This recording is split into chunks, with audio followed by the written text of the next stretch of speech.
शुरुआत में अनचार्ज हो तो कुछ नहीं होगा, क्योंकि कोई सोर्स ऑफ एनर्जी नहीं है, कोई सोर्स ऑफ पोटेंशियल डिफरेंस नहीं है, कोई सोर्स ऑफ करंट नहीं है।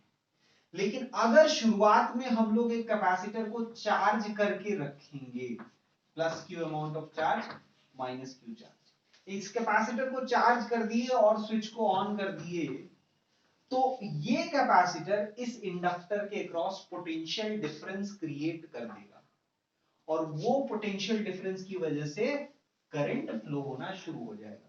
तो ये जो चार्ज था वो तो था एकदम t इक्वल टू 0 पे शुरुआत में चार्ज, बाद में धीरे धीरे चार्ज कम होगा और किसी टाइम t पे चार्ज स्मॉल q और माइनस q इस तरह से होगा।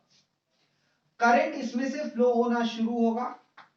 ये करंट जैसे जैसे इसमें बढ़ेगा तो इस इंडक्टर का स्टोर्ड एनर्जी बढ़ता जाएगा। इस इंडक्टर में जो स्टोर्ड एनर्जी होता है, आपको याद होगा हाफ Li स्क्वायर होता है, हमने इलेक्ट्रोमैग्नेटिक इंडक्शन में पढ़ा है, energy stored in an inductor is half Li square. और एनर्जी स्टोर्ड इन कैपेसिटर कितना होता है? Half CV square. चार्ज के टर्म्स में बात करें तो Q स्क्वायर बाई C, है ना, क्योंकि चार्ज के टर्म्स में ही हम चार्ज को वेरी होते हुए यहां देख रहे हैं, इसलिए चार्ज के टर्म्स में लिख लिए, और यहां करंट को वेरी होते हुए देखेंगे तो इसलिए Li के टर्म्स में लिख लिए। तो ये हाफ Li स्क्वायर है एनर्जी स्टोर्ड। शुरुआत में ये करंट के बढ़ने को अपोज करेगा। ये इंडक्टर का काम होता है कि वो सर्किट में करंट के ग्रोथ को अपोज करता है, तो ये करंट के ग्रोथ को अपोज कर रहा था, लेकिन धीरे धीरे करंट बढ़ेगा, और जैसे जैसे करंट बढ़ेगा वैसे वैसे एनर्जी स्टोर्ड इन इंडक्टर बढ़ता जाएगा, और एनर्जी, क्योंकि चार्ज घटता जा रहा है तो एनर्जी स्टोर्ड इन कैपेसिटर घटता जाएगा। तो ये किस तरह का सिस्टम होगा उसको सोचिए। एक इमेजिन करते हैं, हम लोग एक ब्लॉक ले लेते हैं, स्प्रिंग ब्लॉक सिस्टम, तो ये इस सिस्टम के इक्विवेलेंट हो जाएगा। इसका स्प्रिंग कांस्टेंट k है और इसका मास m है। अगर हम लोग यहां पे इसको रिलीज कर देते हैं, कुछ डिस्टेंस आगे बढ़ा के हम रिलीज कर दें, ठीक, तो क्या होगा? शुरुआत में जब हम लोग इसको खींचे तो इसको हम लोग पोटेंशियल एनर्जी दे दिए, स्प्रिंग स्ट्रेच हो गया, पोटेंशियल एनर्जी मिल गया कितना? हाफ kx स्क्वायर, ठीक। और जैसे ही हम उसको रिलीज करते हैं, हम देखते हैं कि काइनेटिक एनर्जी के फॉर्म में ब्लॉक के पास एनर्जी आ जाता है half mv square.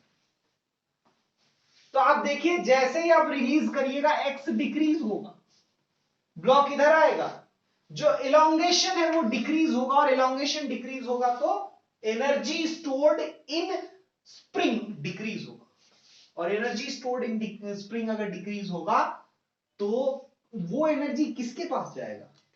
Kinetic energy के पास। ये लगातार इसका स्पीड बढ़ रहा होगा, और स्पीड बढ़ेगा तो काइनेटिक एनर्जी बढ़ेगा। बिल्कुल वही यहां हो रहा है, एनर्जी स्टोर्ड इन इलेक्ट्रिक फील्ड था और वो कन्वर्ट हो रहा है energy stored in magnetic field. तो ये हाफ 1/4 ऑफ साइकिल कंप्लीट करता है, यहां आ जाता है।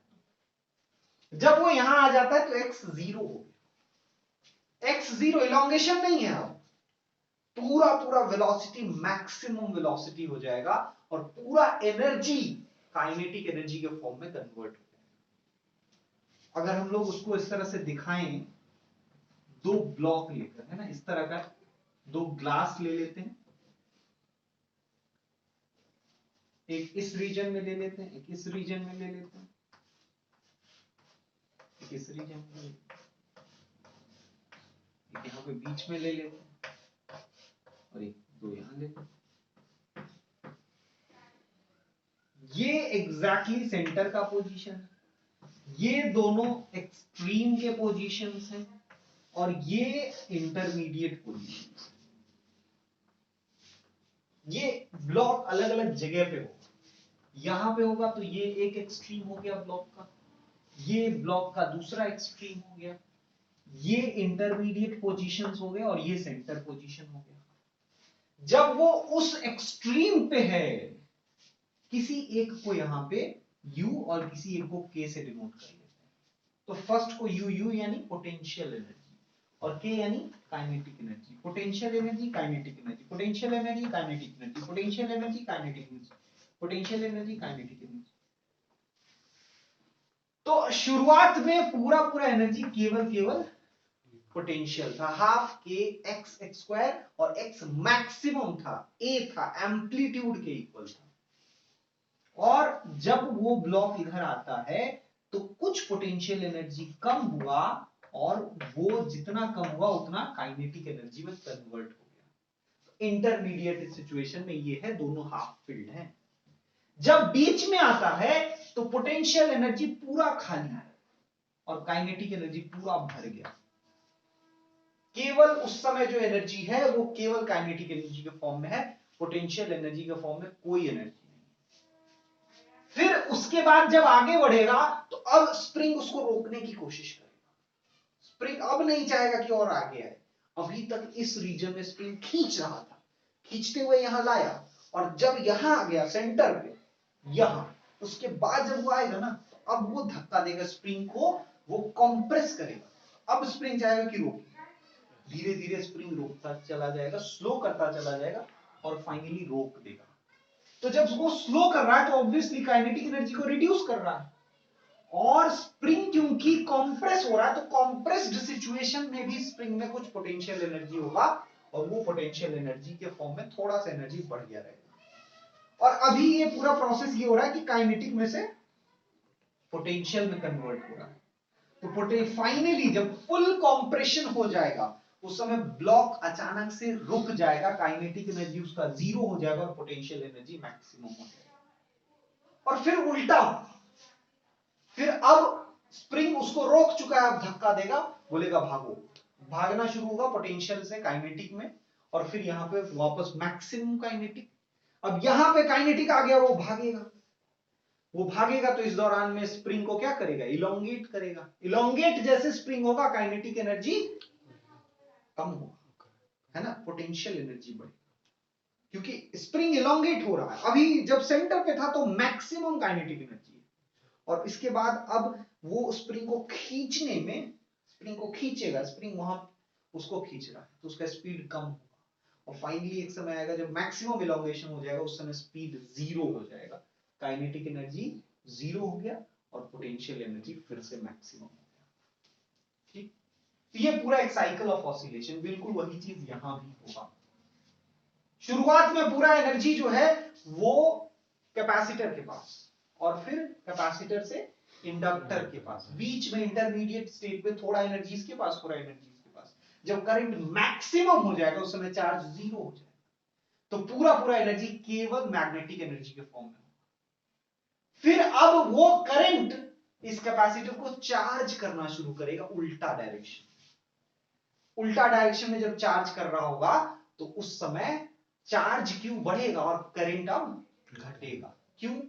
कैपेसिटर करंट को ब्लॉक करने लगता है। कैपेसिटर जैसे जैसे चार्ज होता है वैसे वैसे वो करंट के वैल्यू को डिक्रीज करता जाता है, तो वो करंट को रिड्यूस करता चला जाएगा। चार्ज बढ़ेगा, करंट घटेगा, तो अब एनर्जी मैग्नेटिक एनर्जी से वापस इलेक्ट्रिक एनर्जी के फॉर्म में आ जाएगा। फिर जब ये उल्टा चार्ज हो गया फुल, तो करंट उस समय हो गया जीरो।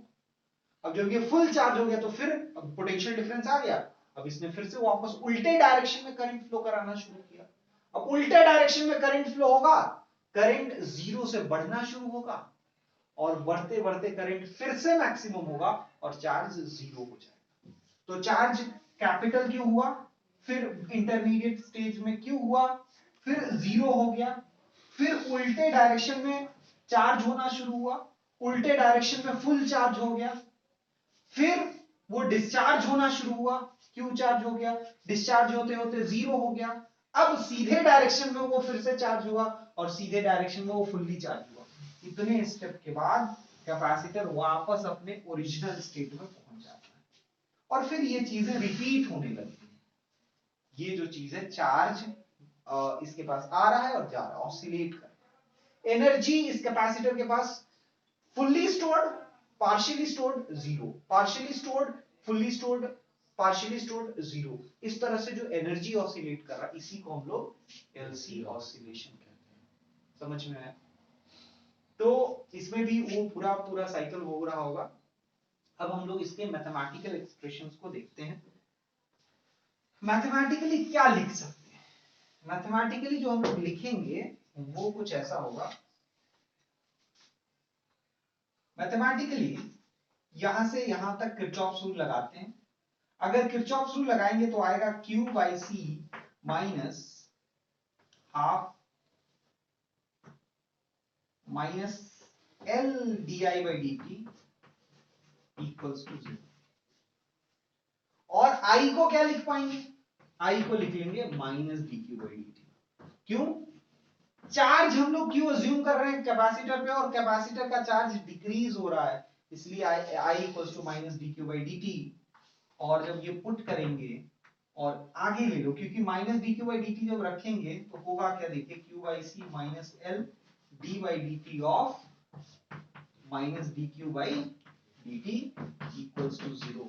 तो होगा क्या, ये माइनस माइनस प्लस हो जाएगा और इसको हम लोग फाइनली लिख पाएंगे L D two Q by D T square plus Q by C equals to 0।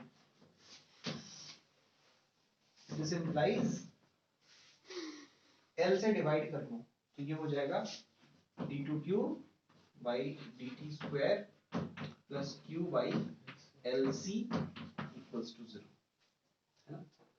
And this equation is of the form d2x upon dt square plus omega square x equals to 0.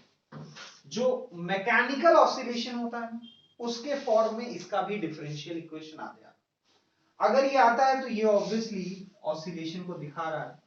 तो अभी तक जो हम लोग qualitatively कर रहे थे, मतलब उसके प्रॉपर्टीज को देख के समझ रहे थे कि कुछ ऑसिलेशन हो रहा होगा उसके जैसा, हम लोगों ने यहाँ पे क्वांटिटेटिवली भी निकाल लिया, मतलब न्यूमेरिकली फॉर्म में दिखा दिया कि यहाँ पे चार्ज ऑसिलेट कर रहा होगा।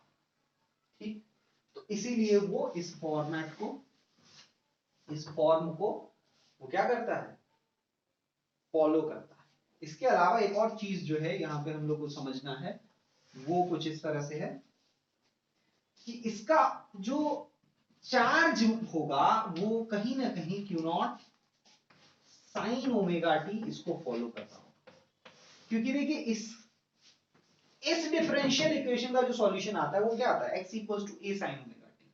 तो इसमें जो चार्ज होगा वो कहीं ना कहीं q equals to Q not sine omega T इसको फॉलो करेगा। Prove conservation of energy for LC oscillation.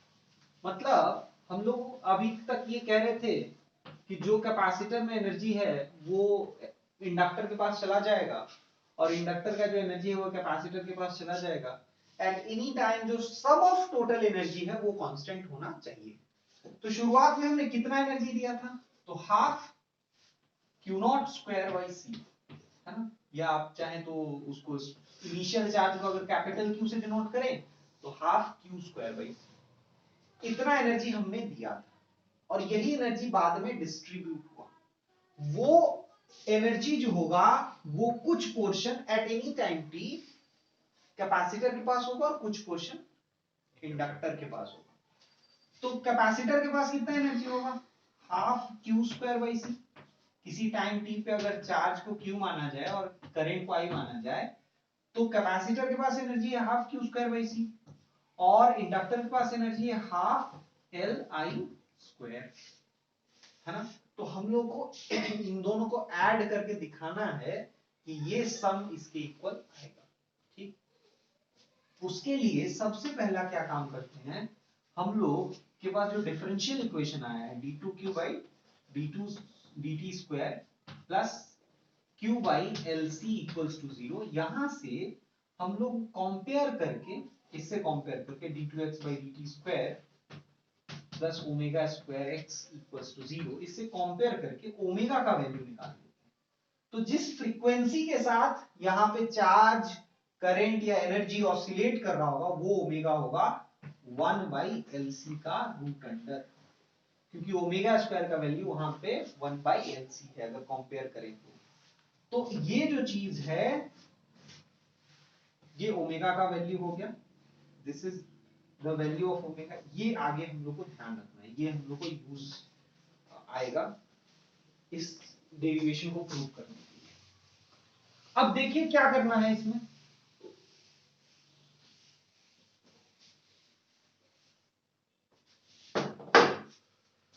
हम लोग अगर चार्ज के इक्वेशन को लिखें तो चार्ज जो है आप चाहें तो q not sine omega t या q not cos omega t कुछ भी ले सकते हैं। स्टार्टिंग के लिए साइनोसॉइडल होगा, साइन भी उसको सेटिस्फाई करेगा और कॉस भी सेटिस्फाई करेगा।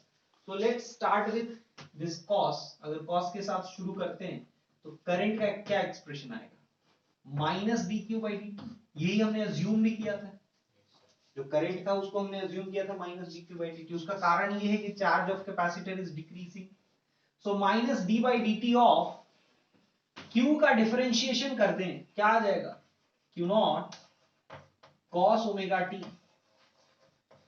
इसको आप डिफरेंशिएट करेंगे तो माइनस क्यू नॉट बाहर आया, कॉस का differentiation minus sign omega T into omega T का डिफरेंशिएशन ओमेगा, तो ये बन जाएगा plus Q not omega sine omega T. ठीक, और इस ओमेगा का वैल्यू पुट कर सकते हैं क्या, क्यू नॉट ओमेगा मतलब 1 by root over L C into sine omega T. अब आई निकल गया, चार्ज निकल गया, हम लोग को इसमें पुट कर देना है और देखना है फाइनली हम लोग यहां तक पहुंच पाते हैं या नहीं। So let's start.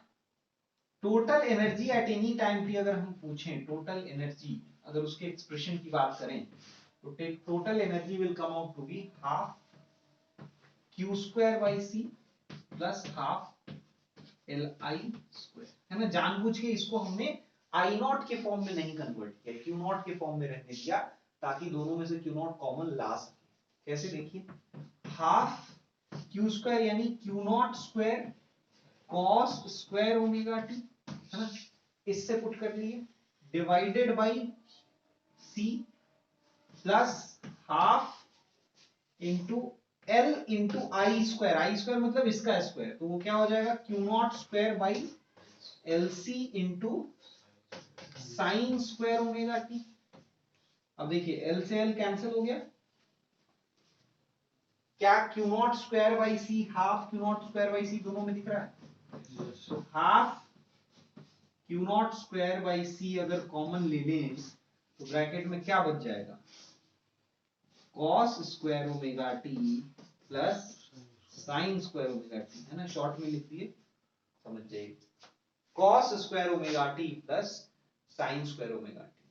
और ये जो वैल्यू होता है क्या होता है, 1 होता है। So have we proved that कि टोटल एनर्जी, इतना ही तो प्रूव करना था कि जितना शुरू में एनर्जी है किसी भी टाइम टी पे, टोटल एनर्जी अगर निकालेंगे कैपेसिटर और इंडक्टर का तो वो शुरुआत में जितना एनर्जी था उसके बराबर होगा। मतलब ये कंजर्वेशन ऑफ एनर्जी को बताता है।